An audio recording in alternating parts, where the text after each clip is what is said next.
You're listening to Kerry Lutz's Financial Survival Network, where you get valuable information you just can't find anywhere else. To thrive in today's trying times, you need the Financial Survival Network, now more than ever. Go to financialsurvivalnetwork.com and get your free newsletter and gift. Financial Survival Network, now more than ever. Hey, welcome all. It's Kerry Lutz, the Financial Survival Network, and today's July 13th, 2021. Well, you know, real estate, we've always been partial to real estate as a wealth building mechanism.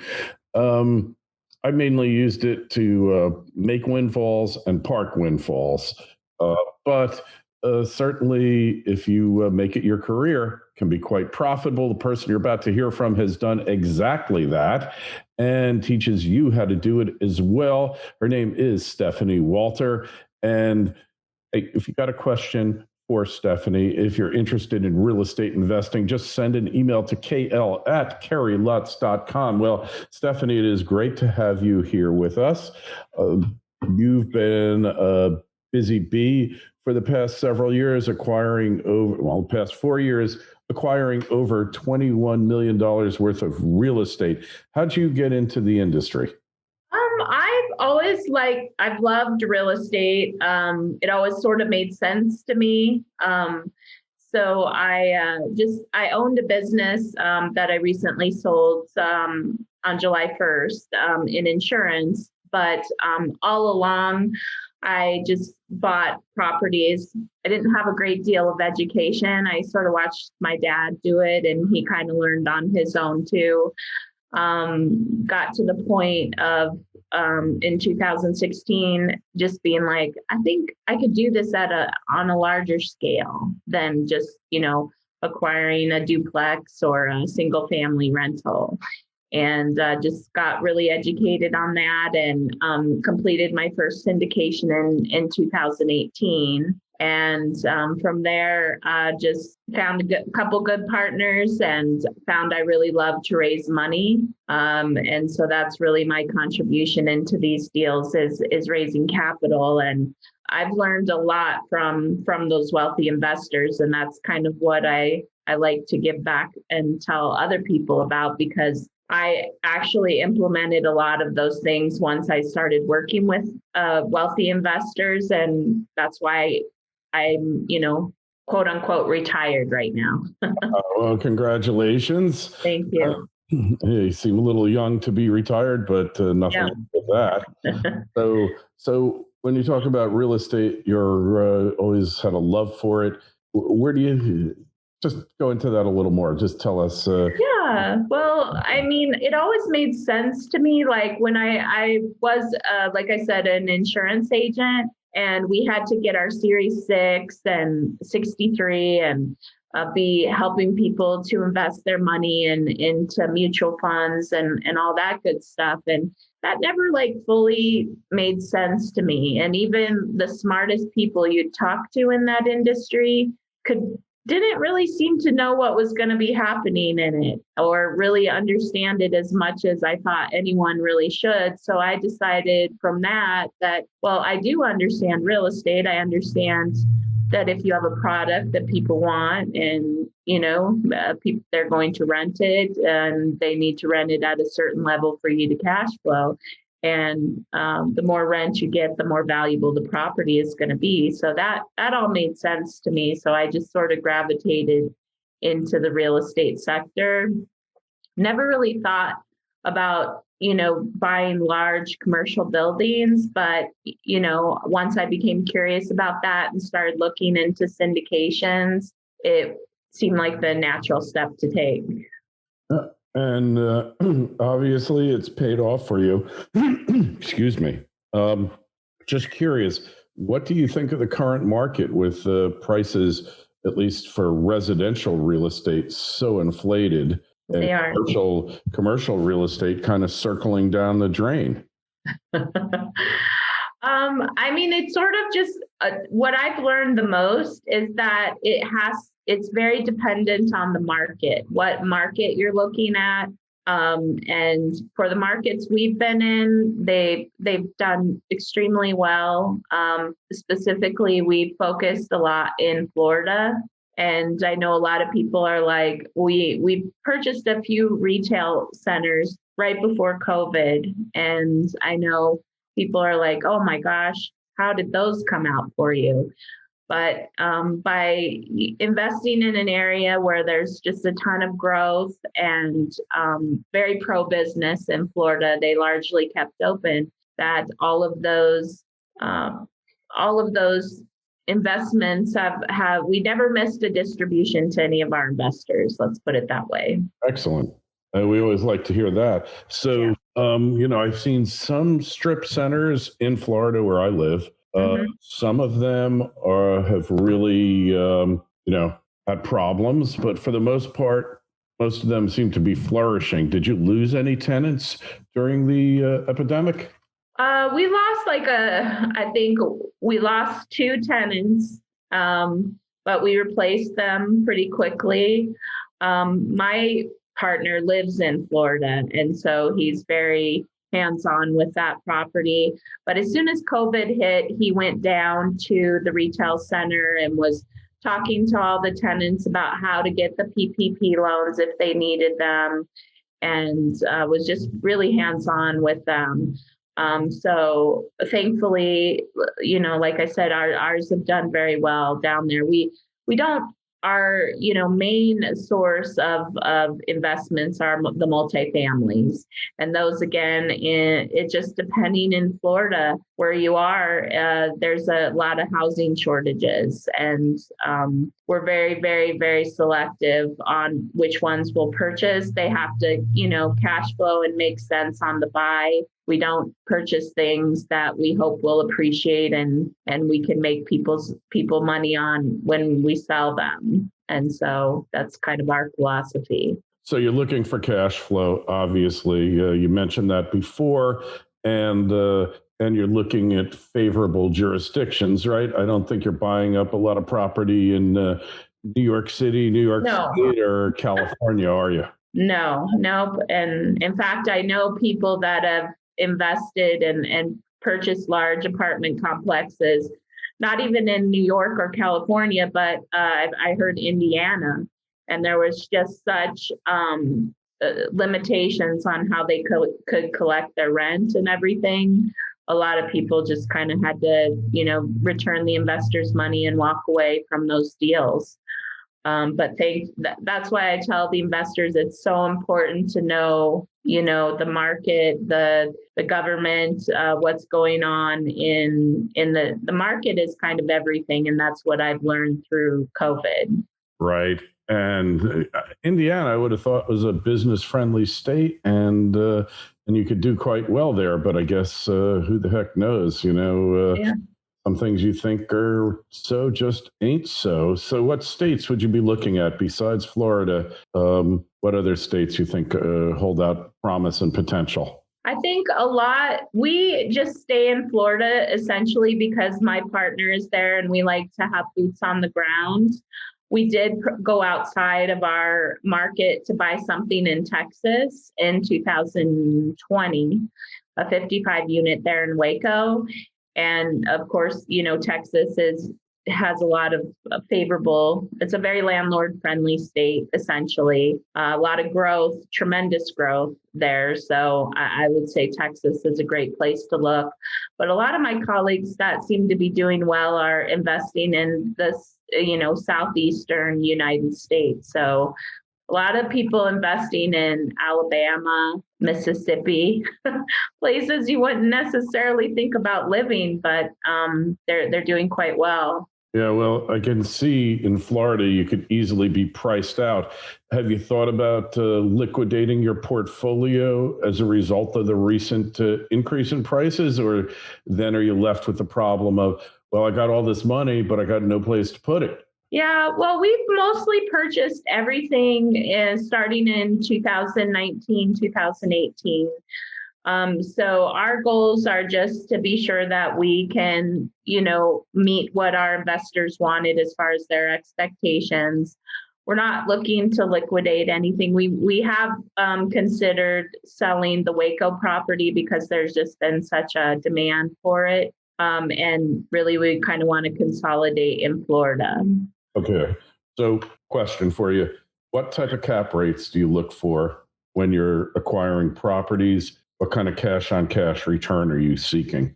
Don't just survive, thrive. The Financial Survival Network. Arcana Corporation is on the verge of bringing the world's highest grade silver mine into production. The Revenue Virginius mine in Colorado has proven improbable silver reserves grading nearly 37 ounces per ton silver with an all-in sustaining production cost of only US $8 per ounce of silver. The mine is fully permitted with infrastructure already in place, and the company has announced they plan to commence production in 2020. Achieving successful production usually results in a significant upward share price re-rating on the Lassonde curve. Arcana trades under the ticker AUN in Toronto and AUNFF in New York. To learn more, go to arcana.com. That's AURCANA.com. This is the Financial Survival Network, the information you need to thrive now more than ever. We're looking for, cap rates around 7 or 8%. And the cash on cash that we look to give our investors 7 or 8% return on their money. But for our last 5 deals, we have done over 20% annualized rate of return to our investors. Right. And that's, I'm sure, in large measure due to appreciation. And we're all grateful for that. I guess you set up master limited partnerships. Is that your form of structure there? Yes. Yep. We set up the LLCs, and then they buy shares into those LLCs. If we have an investor with a large enough contribution, we can also set up with a 1031. We set up a TIC to accommodate that investor so that they could use their 1031 money. So you can do a 1031 exchange if somebody wants out. Okay. And I guess, what about value adds? Do you look for value adds where you can build out additional units? I mean, like in Miami Beach, where the condo collapse was, and I don't know if it contributed to it or not, but when it was originally built, it was 12 stories, and they added on a penthouse to it.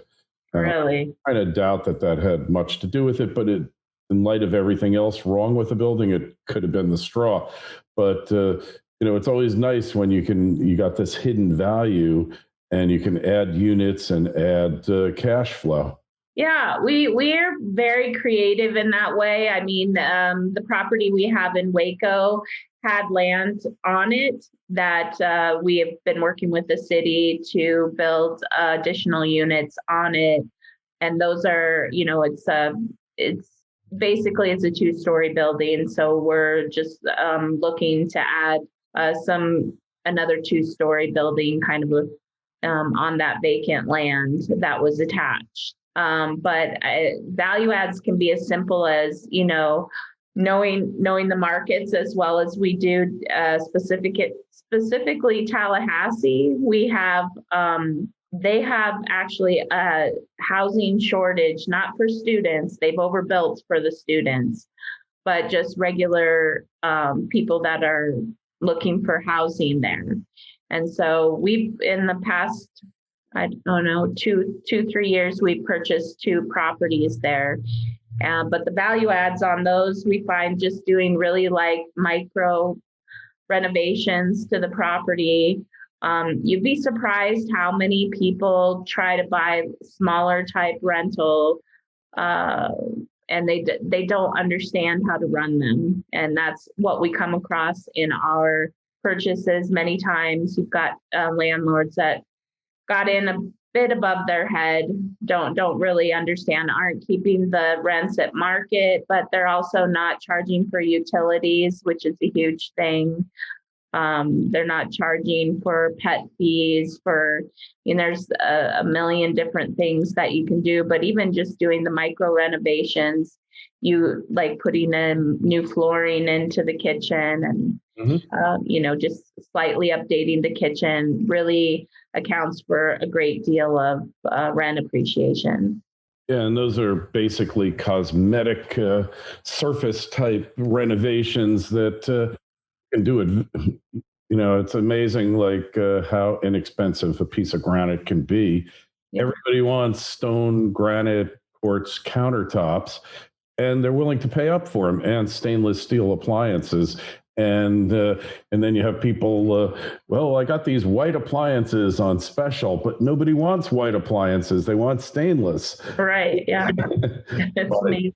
Hey, Stephanie, we're definitely approaching, if we're not already in, a higher inflationary prices going up environment. Have a particular strategy for dealing with this? On the one hand, it's going to cause your properties to appreciate, whether they appreciate in real terms or not, maybe because you're in more advantageous expanding markets, probably so. But you got to do something to try to deal with the cost, because rents sometimes can lag increased costs. Obviously, your largest ones are insurance and taxes, and then you got energy and I guess labor and stuff. But what's your strategy looking ahead in a more inflationary environment? Well, the way I think that we're approaching that is just knowing that the areas, the markets that we've chosen, the one we're working on right now is the Cape Coral, Florida. It's the, fourth fastest growing city, over 100,000 in the United States. And it has just, the housing shortages there. So we are depending on, the increased growth and the lack of housing to keep driving the costs up, just like everything else goes up. We expect that rent will continue going up just as much as everything else, but also we're extremely conservative when we underwrite our deals. We work out that our expenses are going to be going up a set amount every year, as well as we work out the rents, especially we always work out that our rents are only going to go up 3% a year. Well, in all the markets that we've been in Florida, those have been in double digits for the last few years. So I feel like with our conservative underwriting, we have, that we will still be able to perform in the inflationary markets. All right. Well, Stephanie, it's been a real interesting interview. We're thrilled that you came on with us. And people want to find out more about you, perhaps invest with you and see your approach. How do they find you? You can go to www.erbewealth.com. And that's where you can pull down free reports and great educational tools and everything like that. The report I have on there now is the 5 reasons that passive investing might be for you. All right. Well, hey, it's always nice to have the mailbox money come in, get that free money, if you will. I mean, it's not free, but it's different than going on the grind 9 to 5 or whatever and earning the money actively. And it can have certain tax benefits as well, which we didn't really even touch upon, but perhaps on our next interview, we can do that. And all right, so if you got a question for Stephanie, interested in what she does, want to get more information, you can send me an email to kl@kerrylutz.com. I'll forward it off to her. While you're at it, go to financialsurvivalnetwork.com and get your free newsletter. All right, got one going out soon. Stephanie, thank you so much. Good luck in the coming turmoil, and hope things go well for you. Thank you. Thanks for listening to Kerry Lutz's Financial Survival Network, your solution to today's trying times. For the latest, go to financialsurvivalnetwork.com. Financial Survival Network, now more than ever.